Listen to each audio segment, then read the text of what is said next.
നമസ്കാരം, മലയാളി വാർത്തയിലേക്ക് സ്വാഗതം. പാകിസ്ഥാനെ കടിച്ചു കീറുകയാണ് ഇറാൻ ഭരണകൂടം. ഇനി ടെഹ്റാനിൽ കാലുകുത്തിപ്പോകരുതെന്ന് അസിം മുനീറിന് IRGCയുടെ താക്കീത്. മധ്യസ്ഥ വേഷം അണിഞ്ഞുകൊണ്ട് ഇറാനെ അടപടലം തേച്ചൊട്ടിക്കുകയാണോ പാകിസ്ഥാൻ എന്നുള്ള സംശയം ഇപ്പോൾ ഉടലെടുക്കുന്നു. അതായത് ഡൊണാൾഡ് ട്രംപിന്റെ ചാരനായി നിന്ന് പ്രവർത്തിക്കുകയാണ് അസിം മുനീർ എന്ന വലിയ വിമർശനം ഇപ്പോൾ ശക്തമാകുകയാണ്. IRGCയെയും ഇറാനെയും അമേരിക്കയുടെ വായിൽ കൊണ്ടിട്ട് കൊടുക്കുന്ന നടപടികളാണ് പാകിസ്ഥാന്റെ ഭാഗത്ത് നിന്നുണ്ടാകുന്നതെന്നും സ്വയം തടി തപ്പാനുള്ള നീക്കങ്ങളാണ് പാകിസ്ഥാൻ നടത്തുന്നതെന്നും ഒരു ചെന്നായയുടെ വേഷമാണ് ഇപ്പോൾ പാകിസ്ഥാൻ സ്വീകരിച്ചിരിക്കുന്നതെന്നും കടുത്ത വിമർശനമാണ് ഇറാൻ മാധ്യമങ്ങളും ചൊരിയുന്നത്. അതായത് പാകിസ്ഥാൻ തനിക്കൊണം കാണിച്ചെന്ന്. ഒരു ഇസ്ലാമിക രാജ്യമായതുകൊണ്ട് ഇറാൻ അങ്ങ് വിശ്വസിക്കാം എന്ന് കരുതിയെങ്കിൽ തെറ്റിപ്പോയി. അവർക്ക് ചോര കുടിക്കുന്ന ഒരു മുഖമാണ് എപ്പോഴും പാകിസ്ഥാനുള്ളത്. ഒരു രാജ്യത്തോടും ഒരു കൂറും കാണിക്കില്ല. അപ്പോൾ കാണുന്നവനെ അപ്പ എന്ന് വിളിക്കുന്ന തനിക്കൊണമാണ് അവർക്കുള്ളത്. അത് വീണ്ടും ഒരു സമാധാനത്തിൻ്റെ മേശപ്പുറത്തേക്ക് ആ ചെന്നായയുടെ മുഖം തന്നെ പാകിസ്ഥാൻ എടുത്തണിഞ്ഞു എന്ന് വേണം കരുതാൻ. ഇപ്പോൾ ഇറാൻ വലിയ രീതിയിൽ പാകിസ്ഥാനോട് ചൊടിച്ചു നിൽക്കുകയാണ്. ഒരു തരത്തിലും പാകിസ്ഥാനെ വിശ്വാസത്തിലെടുക്കാൻ കഴിയില്ല എന്നാണ് ടെഹ്റാൻ ഇപ്പോൾ ഔദ്യോഗികമായി പ്രഖ്യാപിച്ചിരിക്കുന്നത്. അമേരിക്കയ്ക്കും ഇറാനും ഇടയിൽ ഒരു മധ്യസ്ഥൻ എന്ന പദവി നേടിയെടുക്കാൻ പാകിസ്ഥാൻ ഭരണകൂടം കഴിഞ്ഞ കുറച്ച് നാളായി നടത്തിയ നീക്കങ്ങൾ വലിയൊരു നയതന്ത്ര നാടകമായിരുന്നു എന്ന് തെളിയുന്നു. അമേരിക്കയുടെ താൽപ്പര്യങ്ങൾ സംരക്ഷിക്കുന്നതിനായി ഇറാനിയൻ പ്രതിനിധികൾക്ക് താൽപ്പര്യമില്ലാതിരുന്നിട്ടും ഇരു രാജ്യങ്ങളെയും ചർച്ചാ മേശയിൽ എത്തിച്ചു എന്ന വ്യാജ പ്രതീതി സൃഷ്ടിക്കാൻ പാകിസ്ഥാൻ ശ്രമിച്ചു.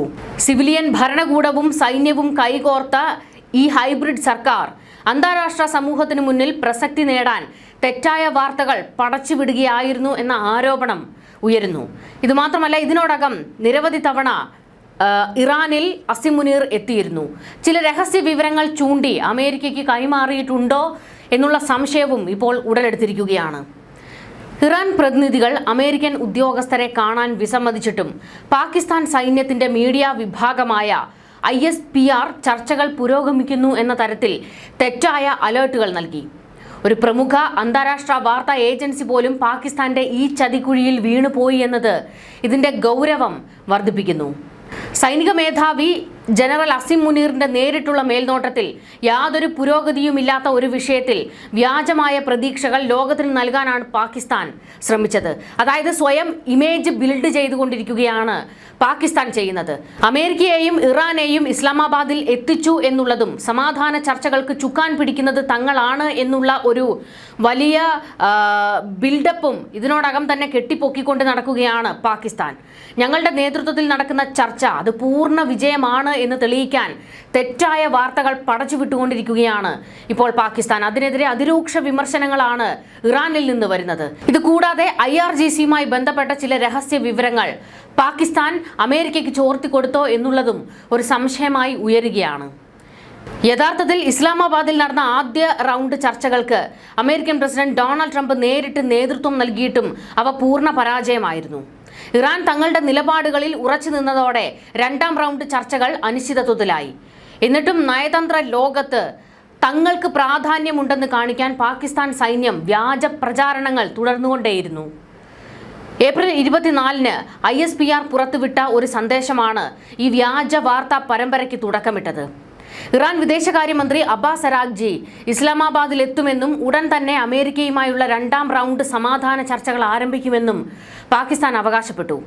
അമേരിക്കൻ സുരക്ഷാ സംഘം ഇതിനകം തന്നെ സ്ഥലത്തുണ്ടെന്നും ഇവർ മാധ്യമ പ്രവർത്തകർക്ക് സന്ദേശം അയച്ചു. എന്നാൽ ഇത് ശുദ്ധമായ ഒരു തട്ടിപ്പായിരുന്നു. ഇറാൻ മന്ത്രി പാകിസ്ഥാനിലെത്തിയത് മേഖലയിലെ മറ്റ് രാജ്യങ്ങളിലേക്കുള്ള യാത്രയുടെ ഭാഗമായി മാത്രമായിരുന്നു.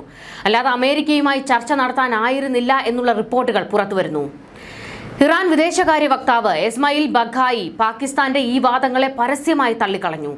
അമേരിക്കയുമായി യാതൊരു ചർച്ചയ്ക്കും തങ്ങൾ പദ്ധതിയിട്ടിട്ടില്ല എന്നും ഇറാന്റെ നിരീക്ഷണങ്ങൾ പാകിസ്ഥാന്റെ ഉദ്യോഗസ്ഥരെ അറിയിക്കാൻ മാത്രമാണ് എത്തിയതെന്നും അദ്ദേഹം എക്സിലൂടെ വ്യക്തമാക്കി. പാകിസ്ഥാൻ സൈന്യം ലോകത്തെ വിശ്വസിപ്പിക്കാൻ ശ്രമിച്ച രഹസ്യ ചർച്ച എന്ന കള്ളം ഇവിടെ പൊളിഞ്ഞു വീഴുകയായിരുന്നു. ഇറാൻ പ്രസിഡന്റ് മസൂദ് പെസഷ്ക്യാൻ പാകിസ്ഥാൻ പ്രധാനമന്ത്രി ഷഹബാസ് ഷെരീഫിനെ ഫോണിൽ വിളിച്ച് തങ്ങളുടെ കർക്കശമായ നിലപാട് വ്യക്തമാക്കിയിരുന്നു. ഭീഷണികളിലൂടെയോ ഉപരോധങ്ങളിലൂടെയോ ഇറാനെ ചർച്ചാ മേശയിലേക്ക് കൊണ്ടുവരാമെന്ന് കരുതേണ്ട എന്ന് അദ്ദേഹം തുറന്നടിച്ചു. ഹോർമുസ് കടലിടുക്കിൽ ഇറാനിയൻ കപ്പലുകൾക്ക് അമേരിക്കൻ നാവികസേന ഉപരോധം ഏർപ്പെടുത്തിയിരിക്കുന്ന സാഹചര്യത്തിൽ ഒരു വിട്ടുവീഴ്ചയ്ക്കും ഇറാൻ തയ്യാറായിരുന്നില്ല. പാകിസ്ഥാൻ സൈന്യം നൽകിയ ഈ വ്യാജ വാർത്തകൾ അന്താരാഷ്ട്ര തലത്തിൽ വലിയ തിരിച്ചടിയാണ് പാകിസ്ഥാൻ ഉണ്ടാക്കിയത്.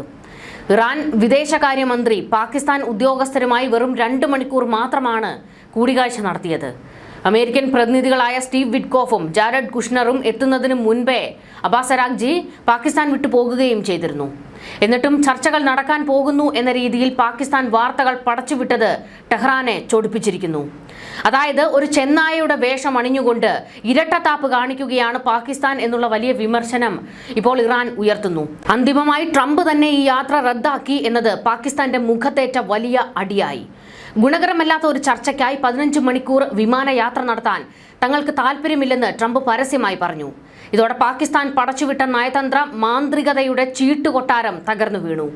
അമേരിക്കയുടെ താളത്തിനൊത്തു തുള്ളുന്ന ഒരു രാജ്യം മാത്രമാണ് പാകിസ്ഥാൻ എന്ന് ഇതോടെ ലോകത്തിന് ബോധ്യപ്പെട്ടു. തങ്ങളുടെ വ്യാജ സമാധാന നാടകം നിലനിർത്താൻ ഇസ്ലാമാബാദിലെയും റാവൽപിണ്ടിയിലെയും ജനജീവിതം പാകിസ്ഥാൻ അധികൃതർ ദുസ്സഹമാക്കി. ചർച്ചകൾ നടക്കുമെന്ന് കാണിച്ച് നഗരങ്ങൾ അടച്ചുപൂട്ടുകയും ബിസിനസ്സുകൾ നിയന്ത്രിക്കുകയും ചെയ്തു. നടക്കില്ലെന്നുറപ്പുള്ള ഒരു കാര്യത്തിനായി സാധാരണ പൗരന്മാരെ പാകിസ്ഥാൻ ഭരണകൂടം ബന്ദികളാക്കിയെന്ന് വേണം പറയാൻ. ഇത് പാകിസ്ഥാൻ സൈന്യത്തിന്റെ ക്രൂരമായ ഭരണരീതിയുടെ ഒരു മുഖമാണ്. അതായത് അവിടെ ജനങ്ങൾക്ക് വലിയ റോളില്ല. ജനാധിപത്യം തൊട്ട് തീണ്ടിയിട്ടില്ലാത്ത ഒരു രാജ്യമാണ് പാകിസ്ഥാൻ. അവിടെ പട്ടാളം എന്ത് തീരുമാനിക്കുന്നോ അതേ നടപ്പാകൂ. തെറ്റായ വിവരങ്ങൾ പ്രചരിപ്പിക്കുന്നതിൽ പാകിസ്ഥാൻ സൈന്യത്തിന് വലിയൊരു ചരിത്രമുണ്ട്. ഇന്ത്യക്കെതിരെ നടത്തിയ വ്യാജ പ്രചാരണങ്ങളും പഴയ ചിത്രങ്ങൾ ഉപയോഗിച്ച് വാർത്തകൾ സൃഷ്ടിക്കുന്നതും ISPRന്റെ വിനോദമാണ്.